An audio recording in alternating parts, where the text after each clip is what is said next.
Hi குட்டீஸ். இன்றைக்கி ஒரு குட்டி கதை, குட்டி ஸ்டோரி. பிரதர்ஸ், ஒரு அண்ணனு தம்பி இருக்கிறாங்க. ரொம்ப அஃபெக்ஷனான பிரதர்ஸ்.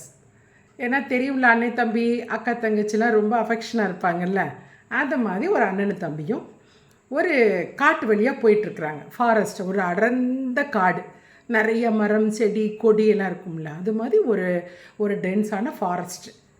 அது வழியாக அவங்க பக்கத்து ஊருக்கு போயிட்டு ட்ராவல் பண்ணிகிட்ருக்குறாங்க. பக்கத்து ஊருக்கு நடந்து போயிட்டுருக்குறாங்க. அப்போ பார்த்திங்கன்னா, அந்த காட்டிலேருந்து மரம் வெட்டுவாங்கல்ல, கோடாலி வச்சு மரம் வெட்டுவாங்க. இப்போல்லாம் மிஷின் வந்துருச்சு. முந்தி காலத்தில் கோடாலி, பெரிய பெரிய அருவாள் வச்சு தான் மரங்கள் எல்லாம் வெட்டுவாங்க. அதை வெட்டுற ஒரு கப்பல், ஒரு ஹஸ்பண்ட் ஒய்ஃப் 2 பேரும் தலை தெறிக்க ஓடி வர்றாங்க. பயங்கரமாக குட்டு குட்டுன்னு ஓடி வர்றாங்க. உடனே இந்த அண்ணனை தம்பி கேட்குறாங்க, என்னாச்சு, ஏன் ஓடி வர்றீங்க அப்படின்னு கேட்குறாங்க. ஐயோ, அங்கே ஒரு ஆள் கொல்லி கிடக்கு, அதை நாங்கள் பயந்துட்டு வர்றோம் அப்படின்னு சொல்லிட்டு பதிலே சொல்லாமல் ஓடுறாங்க. அது என்ன ஆள் கொல்லினா என்ன அப்படின்ட்டு அண்ணன் தம்பி வேகமாக பார்க்க போகிறாங்க. ஆள் கொல்லினா ஆளை கொல்றது, மனுஷனை கொல்றது, அதை ஆள் கொல்லின்னு சொல்லுவாங்க. ஆள்னா மனுஷனை கொல்றது. என்னடா ஆள் கொல்லின்னு ஓடுறாங்களேன்னு அண்ணன் தம்பிக்கு போகிறாங்க. பணம், ஒரு நிறைய பணமாக ஒரு பெரிய மூட்டை பணம் கிடக்கு. எங்கே, நடு காட்டுக்குள்ளே நிறைய பணம் இருக்குது, கொட்டி கிடக்கு பணமாக. உடனே 2 பேரும் சிரிக்கிறாங்க. அந்த அண்ணனு தம்பி சிரிக்கிறாங்க. அட பாவியலா, இவங்க விறகு வெட்டி அந்த காசில் தான் சாப்பிட்டுட்ருக்குறாங்க. ரொம்ப வறுமையான போரான ஒரு மக்கள் அவங்க, ஹஸ்பண்ட் ஒய்ஃப். ஆனால் இவ்வளோ பணத்தை வச்சுட்டு இதை போய் ஆள் கொல்லின்னு சொல்லிட்டு ஓடுறாங்களே அப்படின்னு சொல்லிட்டு அண்ணனு தம்பி சிரிச்சிட்டு அந்த மூட்டைக்குள்ளே பணத்தை ஃபுல்லாக டம்ப் பண்ணி நல்ல பெரிய மூட்டை கட்டி, பண மூட்டையை கட்டிக்கிட்டு 2 பேரும் ட்ராவல் பண்ணிகிட்ருக்குறாங்க. அப்போ அண்ணன் என்ன சொல்கிறாரு, தம்பி இங்கே பாரு, நம்ம ஊருக்கு போனோன்னே இந்த பணத்தை ஃபுல்லாக பாதியாக பிரிச்சுக்கலாம். நீ பாதி நான் பாதி, 2 பேரும் ஷேர் பண்ணிக்கலாம் அப்படின்னு அண்ணன் சொல்கிறார். தம்பியும் ஓகேண்ணா, அது நல்ல ஐடியா, நம்ம ஊருக்கு போய் நம்ம பணத்தை பிரிச்சுட்டு ஹாப்பியாக இருக்கலாம் அப்படின்னு பிளான் பண்ணுறாங்க. கொஞ்சம் தூரம் போனோடனே அவங்களுக்கு பசி வந்துடுது. உடனே அண்ணன் என்ன சொல்கிறாரு, தம்பி நீ போய் பக்கத்தில் போய் எங்கேயாவது சாப்பாடு வாங்கிட்டு வா, நான் அது வரைக்கும் இங்கே வெயிட் பண்ணுறேன். நம்ம சாப்பிட்டுட்டு அப்புறம் தெம்பாக நடந்து போவோம், இல்லை பணம் மூட்டை வரை தூக்கிட்டு போகணும்ல, அதனால நீ போய் சாப்பாடு வாங்கிட்டு வான்னு சொல்கிறார். உடனே தம்பி சாப்பாடு வாங்க பக்கத்து ஊருக்கு போகிறார்.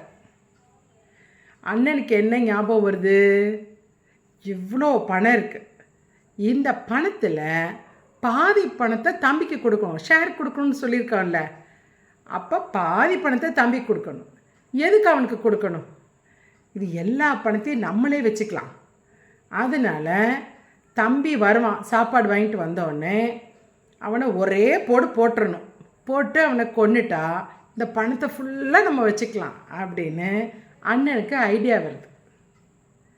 தம்பி போனார் பாருங்க சாப்பாடு வாங்க, அவருக்கும் இதே ஐடியா வருது. எதுக்கு பாதி ஷேரை அண்ணனுக்கு கொடுக்கணும், நம்மளே எல்லா மணி பணத்தில் நம்மளே வச்சுக்கலாம் அப்படின்னு அவருக்கு ஐடியா வந்து சாப்பாடு வாங்குறாருல, அந்த சாப்பாட்டில் பாய்சன் போட்டு நல்லா மிக்ஸ் பண்ணி நல்லா பார்சல் பண்ணி கொண்டு வர்றார். இங்கே அண்ணன் என்ன பண்ணுறாரு, அந்த விறகு வெட்டி ஓடினாங்க பாருங்கள், ஒரு அருவாள் இதெல்லாம் போட்டு டம்னு கீழே போட்டு ஓடுனாங்கல்ல, அந்த நல்ல ஷார்ப்பான அருவாள் எடுத்துகிட்டு மறைச்சி வச்சுட்டு உட்காந்துருக்குறாரு. எதுக்கு, தம்பியை ஒரு போடுறதுக்கு. தம்பியை கொண்டுட்டா எல்லா பணத்தையும் எடுத்துக்கலான்னு அவருக்கு ஆசை. அதே மாதிரி தம்பி வர்றார், வாங்க நீ சாப்பிட்லாம் அப்படின்னு. உடனே சாப்பாடெல்லாம் ஓப்பன் பண்ணி வைக்கிறார். அப்படி கீழே குனிஞ்சு சாப்பாடை வைக்கும்போது அண்ணன் என்ன பண்ணுறாரு, அந்த ஷார்ப்பான அருவாளை வச்சு ஒரே வெட்டு, தம்பி கழுத்தை ஒரே வெட்டுறாரு. தம்பி செத்து போய்டுறாரு. தம்பி செத்தோன்னு ஹாப்பி ஆகிடுறாரு. ஆஹா, இவ்வளோ பணமும் நமக்கு தான் அப்படின்னு சொல்லிட்டு, சரி நம்ம தம்பி கொண்ட சாப்பாடை சாப்பிட்டுட்டு இந்த பண மூட்டை எடுத்துகிட்டு போகலான்னு சொல்லிட்டு சாப்பாடு எடுத்து ஓப்பன் பண்ணி நல்லா அம்முன்னு சாப்பிட்றாரு. சாப்பிட்டா என்ன, அதில் பாய்சன் கலந்துருக்கு, விஷம். சாப்பிட்டுட்டு அவரும் செத்து போய்டுறார். கடைசியில் 2 பேரும் பணத்துக்காக ஆசைப்பட்டாங்க. ஆனால் என்னாச்சு, 2 பேருக்குமே பணம் கிடைக்கல. ஒருத்தருக்கு ஒருத்தர் நமக்கு பணம் வேணும், நம்ம அதை ஷேர் எடுத்துக்கலாம்னு நினச்சதுனால தானே 2 பேரும் செத்து போனாங்க. இதுக்கு பேர் தான் ஆள்கொல்லி. அந்த கஷ்டப்பட்டு விறகு வெட்டுறவங்களுக்கு தெரிஞ்சிருக்கு அது ஆள்கொல்லின்னு. ஆளை கொல்றதுன்னு அவங்களுக்கு தெரிஞ்சிருக்கு. ஆனால் இவங்களுக்கு அண்ணனுக்கு தம்பிக்கு தெரியல. சரியா? பணத்தை ஆசையினால் அவங்களோட பாசம், அஃபெக்ஷன் எல்லாம் போயிடுச்சு. பணம் தான் ரொம்ப பெருசாக இருந்திருக்கு. ஓகேவா? ஆச்சு. நாளைக்கு இன்னொரு குட்டி கதையோடு வரேன்.